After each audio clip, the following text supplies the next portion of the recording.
बिस्मिल्लाहिर्रहमानिर्रहीम। अस्सलाम वालेकुम। उम्मीद है तमाम हज़रात खैरियत से होंगे। माह रमज़ान आ चुका है और इंशाअल्लाह कल पाकिस्तान में पहला रोज़ा होगा। तमाम अहबाब को मैं माह रमज़ान की आमद की मुबारकबाद पेश करता हूँ। अल्लाह करीम कुरान मजीद में इरशाद फरमाता है कि ए ईमान वालों, फ़र्ज़ किए गए तुम पर रोज़े जैसे फ़र्ज़ किए गए थे उन लोगों पर जो तुमसे पहले थे कि कहीं तुम परहेज़गार बन जाओ। माह रमज़ान अल्लाह रब्बुल इज़्ज़त की तरफ से तमाम इंसानियत के लिए, बिलखुसूस हम मुसलमानों के लिए एक अज़ीम नेमत है, एक तोहफ़ा है और खुशबख्ती से, खुशकिस्मती से हम मुसलमान इसके मेज़बान हैं। अब तमाम तर इबादत को उठाकर देख लें, चाहे वो फ़र्ज़ी हों चाहे वो नफ़ल हों, तो जो मकाम और हैसियत और मर्तबा रोज़े को हासिल है वो किसी और इबादत को हासिल नहीं है। इसकी बहुत सी वजूहात हो सकती हैं, जिसमें से एक वजह ये भी है कि ये वो इबादत है जिसमें किसी किस्म की रियाकारी, किसी किस्म की मिलावट शामिल नहीं है, बल्कि एक खालिस इबादत है। और खालिस इबादत चाहे जिस कदर कम हो फिर भी वो अल्लाह की बारगाह में शर्फ़ कबूलियत पा लेती है। इसीलिए अल्लाह भी फरमाता है कि रोज़ा मेरे लिए है और मैं इसका अजर दूँगा। अच्छा, अब समझने की बात हमारे लिए क्या है कि अल्लाह रब्बुल इज़्ज़त ने ये रोज़ा फ़र्ज़ क्यों किया, या वो कौन से इनफरादी और इज्तिमाई फ़ायदे थे जिसकी बिना पर रोज़ा फ़र्ज़ किया गया है। हम बात करेंगे रोज़े के इज्तिमाई मफ़ाद की। जब एक इंसान भूख और प्यास की शिद्दत को महसूस करता है, वो इस तजर्बे से गुज़रता है, तो वो ना चाहते हुए भी उन लोगों का ख़्याल अपने ज़हन में लाता है कि जो गरीब होते हैं, जो मस्कीन होते हैं, जिनके पास खाने के लिए कुछ नहीं होता।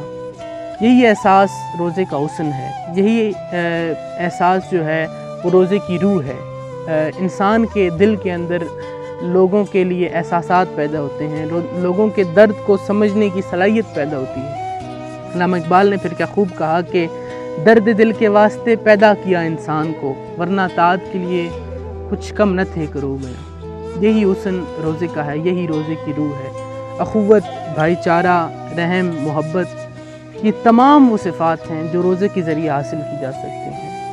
मैं अपने कलाम का ख़ुलासा इन बातों पर करूँगा कि जिस तरह हम माह रमज़ान में एक महीना रोज़ा रखते हैं अल्लाह की रज़ा के लिए, तमाम खुर्दनोश की अशिया और दीगर फ़ितरी तकाज़ों से बाज रहते हैं, ये रोज़ा हमें एक परमानेंट और एक दायमी रोज़े का भी दर्स देता है। यानी हम जिस तरह अल्लाह की रज़ा के लिए इन तमाम चीज़ों से बाज रहते हैं, इसी तरह साल के दीगर महीने भी अल्लाह की रज़ा के लिए हम उन कामों से बाज रहें जिनसे रुकने का अल्लाह ने हुक्म दिया है, ताकि हम हकीकत में मुत्तकी हो सकें, ताकि हम परहेज़गार हो सकें, जिसका ज़िक्र अल्लाह ने कुरान मजीद में किया है।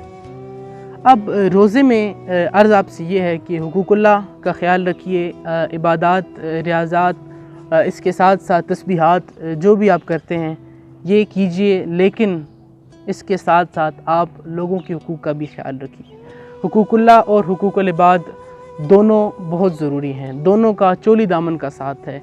यानी कोई भी अमल उस वक्त तक आपके लिए बायस निजात नहीं हो सकता जब तक उसमें हुकूकुल्लाह और हुकूकुल इबाद दोनों को मलूज़ ख़ातिर न रखा गया हो। इनकी मिसाल ऐसे है जैसे जिस्म और रूह, जैसे वुज़ू और नमाज। यानी हुकूकुल्लाह और हुकूकुल इबाद दोनों बहुत ज़रूरी हैं। आपकी रिस्क में अगर किसी यतीम का, किसी मस्कीन का, किसी गरीब का हिस्सा नहीं है, तो आपका रिस्क अगरचे हराम नहीं, लेकिन वो मशकूक है, वो मुज़िर सेहत है। लिहाजा गरीबों का, मस्कीनों का ख्याल रखिए। दुआ है अल्लाह करीम हमें इस रोज़े के बरकत से अपना हकीकी बंदा बनने की और इंसानियत का खादिम बनने की तौफ़ीक अता फ़रमाए।